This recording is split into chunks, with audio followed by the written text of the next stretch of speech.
Hey, good morning, everybody. Hope you guys are doing good.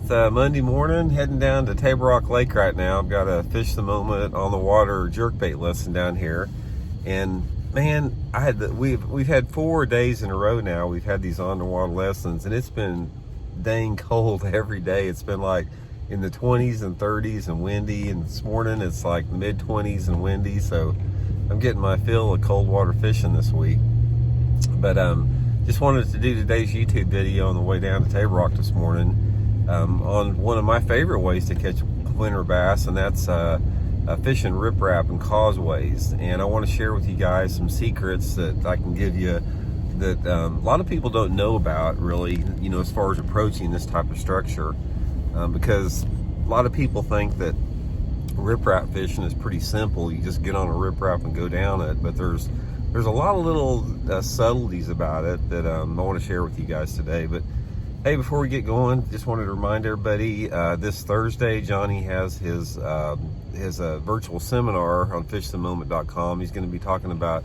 seasonal movements of bass.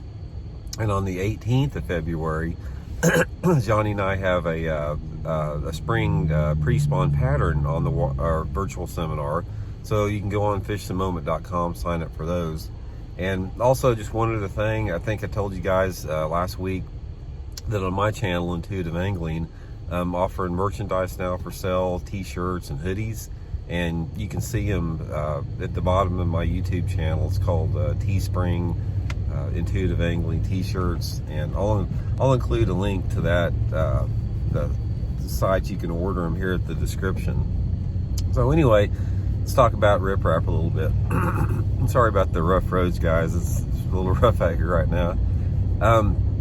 Riprap is a year-round structure that's good for bass pretty much anywhere you go in the country. But specifically, there's certain areas that, that really are more conducive for it to being good in cold weather than other places. And a lot of that has to do with water visibility. I have found when you're talking about wintertime jerkbait fishing, when we're talking about water temperatures in the 40s, that when you have a water visibility in the lake that you're fishing between like 1.5 feet to say 3 foot, that no more than 4 feet, but like 1.5 feet to 3 feet is ideal. That is when you have some really good riprap fishing. And most people, when they think about riprap, they just get on the bank, just cover water, go down the riprap and fish. But that's not really the case. Most riprap, this is what you have. A lot of riprap is set up under bridge causeways, where you have a set of riprap, and then you've got like a point of it, and then you've got your bridge pilings, and the riprap comes to a point. Some places you just have riprap banks that don't have anything to do with bridges. But the best riprap that you're going to find are those bridge causeway ripraps, because the bridge itself, and having the bridge underneath it, it funnels current throughout the riprap, and that it basically makes the fish a little bit more active. And a lot of times you have a little bit deeper water off that riprap. And this is also the case for like a dam riprap, like the face of the dam. They have lots of riprap sometimes.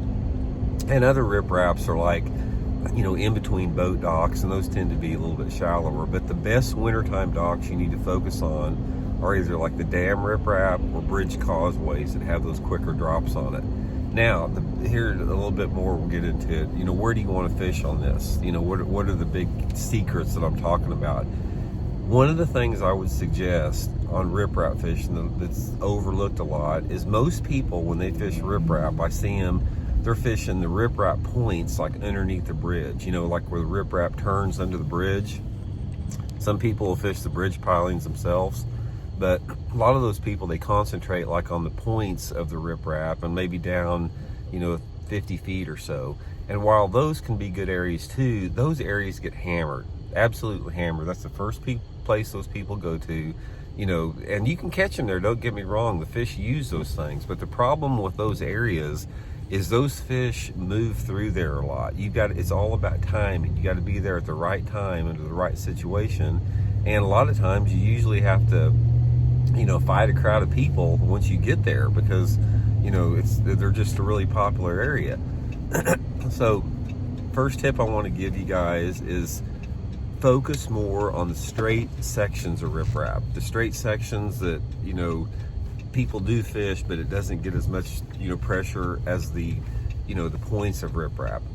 I got to pull over and finish this video because the road's so bumpy I can't even hardly hold the phone here. So we're going to concentrate on the straight stretches of riprap. Now in the wintertime, when you go down a straight stretch of riprap, this is usually what happens. The deeper part or the quicker drops on the riprap are the ones that are closer to the bridge area. And as you get farther down the riprap, a lot of times the bank tends to flatten out a little bit and it gets shallower towards the opposite end of the riprap. So what happens during that particular course is you have a bank change, as far as the bank looks the same coming off the riprap, but the depth of the water in front of that riprap gradually gets shallower as you get to the bank. One of the big keys in the wintertime is the location on those straight stretches of riprap.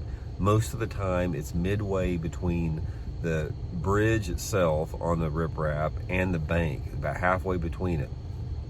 If you guys have ever fished Lake Guntersville, you know what I'm talking about. A lot of the riprap, there's a lot of bridge riprap on Guntersville.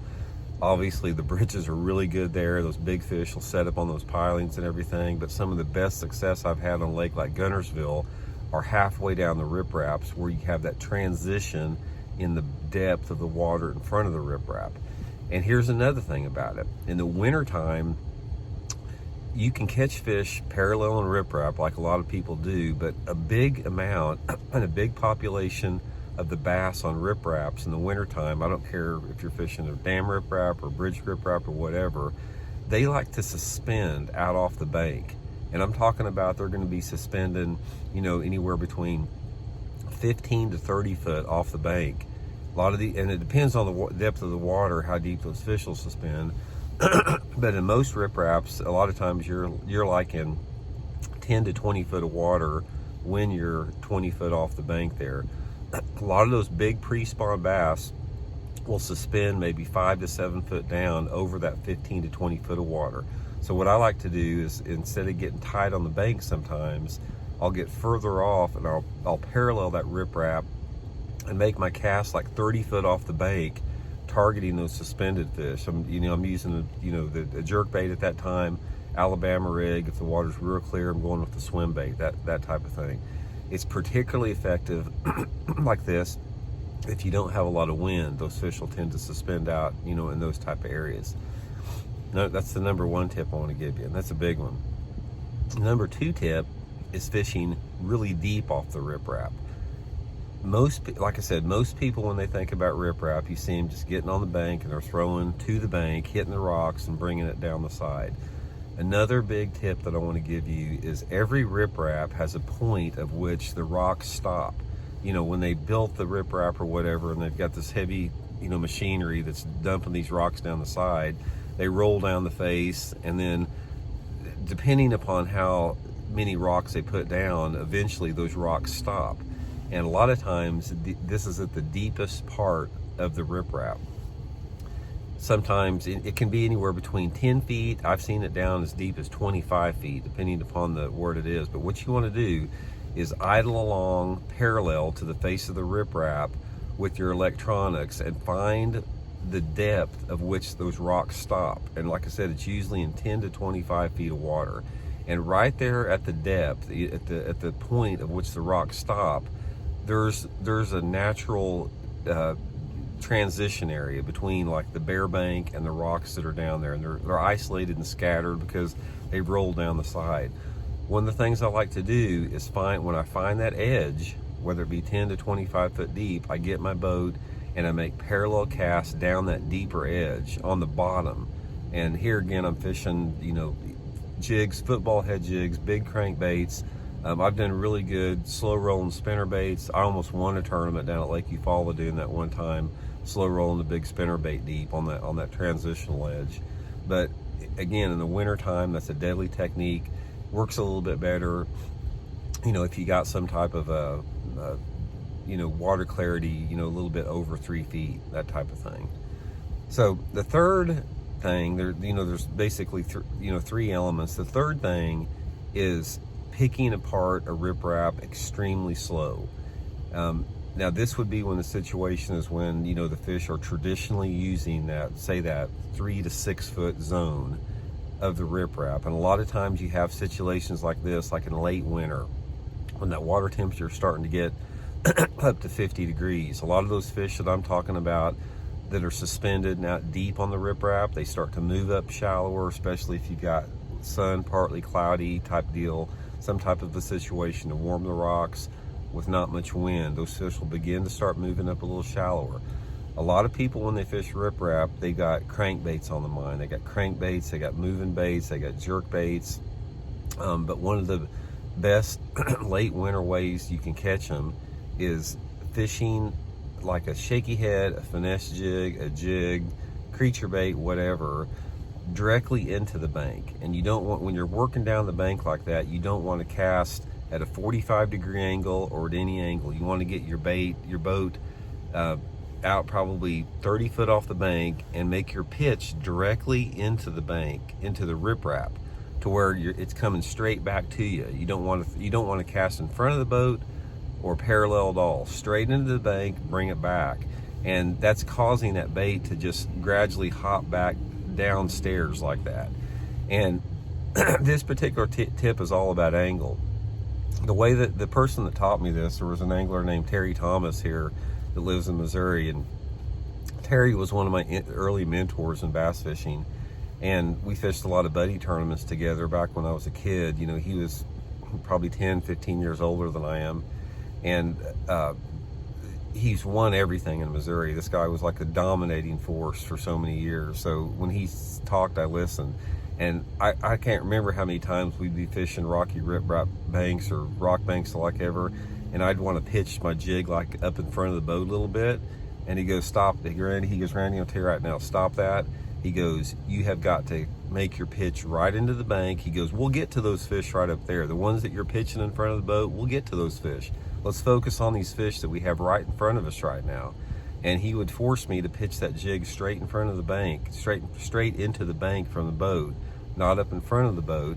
And just that simple casting angle with the jig, it added up to so many more fish, particularly bigger fish. So anyway, that's the 3 big tips I want to share with you guys on riprap that gets overlooked. Is fish for suspended bass way out off the bank on a riprap. Look for those transitional deep rock areas that are way far off the bank, and fish those transitional areas deep, and fish slow baits directly into the riprap without casting in front of the boat. And those are 3 things that are definitely going to add up to more fish on riprap, you know, because a lot of people just don't do it. You know, like I said, 75% of the people I see fishing riprap are just going down the bank, throwing a crankbait parallel or at a 45-degree angle, and if they don't catch them, that's fine. And they'll catch fish doing that, don't get me wrong, but those tips I'm giving you right there will supplement the other ways of fishing to it. So anyway, that's today's tip. Gonna get down here at Table Rock, pull out those jerk baits. Man, I've been doing really good on the new Mega Bass 110+1 Junior. You guys need to try that out if you hadn't had a chance. It's really been working good. Smaller profile jerk bait, gets down 8 or 9 feet. So we'll be fishing those quite a bit today too. So anyway, hope you guys are doing good. We'll see you tomorrow with another tip. Bye.